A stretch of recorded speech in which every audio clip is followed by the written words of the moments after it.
La CDPA publie un communiqué cinglant après le discours de Faure Gnassingbé. Elle y dénonce une démocratie de façade, une paupérisation massive et un régime centralisé et autoritaire. Elle appelle à la libération des prisonniers politiques et à une refonte complète des institutions, exhortant le peuple à se lever. Communiqué de la CDPA discours sur l'état de la nation en trompe-l'œil. Quand la mise en scène remplace la démocratie, la CDPA a écouté avec lucidité le discours de M. Faure Gnassingbé devant les députés. Derrière les formules bien tournées et la rhétorique de réforme, se dissimule une toute autre réalité. Le Togo s'enlise dans une crise institutionnelle dissimulée par des artifices langagiers, sur fond de paupérisation massive et de régression démocratique assumée. Et la CDPA a noté que ce discours proclame l'avènement de la Ve République comme un tournant historique. Mais ce tournant, loin d'être démocratique, est le fruit d'une révision constitutionnelle imposée sans référendum populaire. C'est donc un maquillage institutionnel au service d'un pouvoir verrouillé.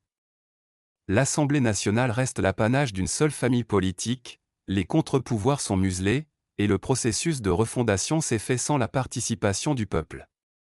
La démocratie revendiquée n'est qu'une façade d'un régime centralisé, autoritaire, et farouchement fermé à la moindre idée d'alternance. M. Faure Gnassingbé a évoqué l'équité, la justice sociale, la proximité. Mais comment parler d'équité quand 7 Togolais sur 10 vivent sous le seuil de pauvreté? Quand les inégalités d'accès à l'eau, à l'énergie, à la santé ou à l'éducation entre Lomé et les zones rurales atteignent des sommets? Aucun chiffre, aucun objectif, aucun plan concret n'a été annoncé pour inverser la tendance. Pire, le projet de loi de finances 2026, examiné dans une précipitation organisée, consacre l'essentiel des ressources à la dette et aux frais de fonctionnement, au détriment des investissements sociaux. Le peuple togolais n'a plus besoin de discours, il attend des actes. Le discours se félicite du rôle du Togo comme médiateur régional et promoteur du panafricanisme. Mais quelle crédibilité accorder à un État silencieux face au coup d'État constitutionnel? À un régime qui réprime l'opposition chez lui, mais appelle au dialogue ailleurs? À un gouvernement qui chute dans tous les classements mondiaux de gouvernance, de transparence et de liberté de la presse? Le respect des droits humains à l'intérieur est le premier fondement de toute légitimité internationale. Le régime l'a manifestement oublié. Le discours aligne des slogans économiques, mais les engagements budgétaires restent flous.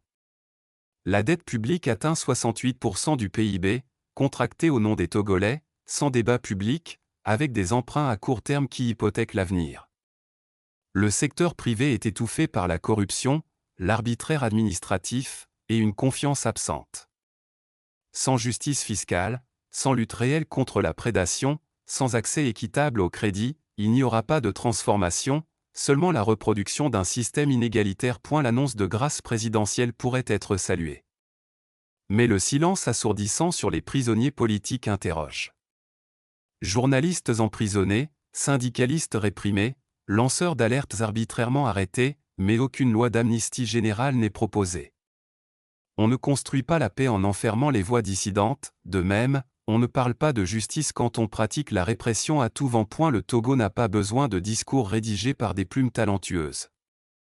Il a besoin de rupture, de courage, de démocratie réelle. Le peuple n'est pas dupe, il voit, il vit, il souffre et il réclame non des hommages à ceux qui gouvernent, mais des comptes rendus à ceux qui subissent.